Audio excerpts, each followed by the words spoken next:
ইসলামী ছাত্র আন্দোলন কর্তৃক আয়োজিত আজকের সম্মেলনের সম্মানিত সভাপতি, আমাদের সেরে তাজ প্রধান অতিথি, সর্বস্তরের ওলামায়ে কেরাম, সর্বস্তরের ছাত্র বন্ধুগণ,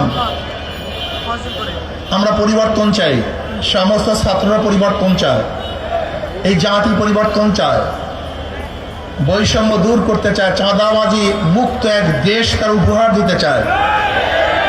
এমন দেশ উপহার দিতে চায় যেখানে সাম্য থাকবে, মানবিক মর্যাদা, সামাজিক ন্যায় বিচার প্রতিষ্ঠিত হবে, যেখানে ছাত্রদের অধিকার বাস্তবায়ন হবে, ছাত্ররা পড়াশোনা করবে, সর্বোচ্চ ডিগ্রি অর্জন করবে, ক্যাম্পাসগুলি নিরাপদ থাকবে, আমার ছাত্রীরা পড়াশোনা করবে, ইফতিজিংয়ের শিকার হবে না। মেধাবী গরিব ছাত্রছাত্রীদেরকে রাষ্ট্রীয় খরচে সর্বোচ্চ শিক্ষা ব্যবস্থা করতে হবে। হলগুলিকে সুন্দর পরিবেশ সৃষ্টি করতে হবে যেন সমস্ত ছাত্রছাত্রী পড়াশোনা করতে পারে, সেই ব্যবস্থা করতে হবে। আমরা চাই এই বাংলাদেশ সাম্য, মানবিক মর্যাদা, সামাজিক ন্যায় বিচার প্রতিষ্ঠিত হোক। বিগত 53 বছরে যারা শাসক ছিল তারা আমাদের আশ্বস্ত করেছে, বাস্তবায়ন করতে পারে নাই। আমাদের ওয়াদা দিয়েছে, পালন করতে পারে নাই।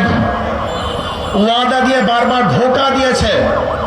আপনারা দেখবেন ইস্তেহারের মধ্যে যেই দলগুলি ক্ষমতায় গিয়েছিল তারা ক্ষমতায় যাওয়ার আগে, নির্বাচনের আগে যতগুলি ইস্তেহার দিয়েছে সেই ইস্তেহারগুলির সমস্ত দফাগুলি তারা বাস্তবায়ন করতে পারে নাই। আগামীতে যারা ক্ষমতায় যাওয়ার চিন্তা ভাবনা করতেছে, ওই বিগত পচা গান্দা যা বাংলাদেশের ছাত্র প্রত্যাখ্যান করেছে, সেই পচা গান্দা বাস্তবতা দিয়ে তারা ক্ষমতায় যেতে চায়। কিন্তু বাংলাদেশের ছাত্র জনতা তাদের শক্তি দিয়ে তাদের সেই সমস্ত পচা আদর্শকে রুখে দেবে ইনশাআল্লাহ। আপনারা জানেন ইসলামী ছাত্র আন্দোলন কি চায়? নীতি ও আদর্শের ভিত্তিতে সমাজকে গঠন করতে চায়।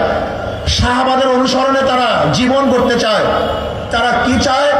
তারা কোরআন ও সুন্নাহর ভিত্তিতে দেশ কায়েম করতে চায়। কোরআন ও সুন্নাহর নাম শুনলেই অনেকের গাঁর মধ্যে জ্বালা ধরে। আমি দেখেছি বিগত আওয়ামী লীগ ফ্যাসিস্ট আমলের যে বক্তব্য, বর্তমানে অনেক নেতাদের মুখে একই বক্তব্য শুনি। বিগত ফ্যাসিস্ট আমলে আমরা দেখেছি জয় বলেছেন কোনো অবস্থাতেই যেন মৌলবাদীর উত্থান না হয়। আজকে আমরা তারেক সাহেবের মুখে একই বক্তব্য শুনি। জয়ের বক্তব্য এবং তারেক সাহেবের বক্তব্যের মধ্যে আমি কোনো পার্থক্য দেখছিলাম, আপনারা দেখছেন কিনা আমি জানি না।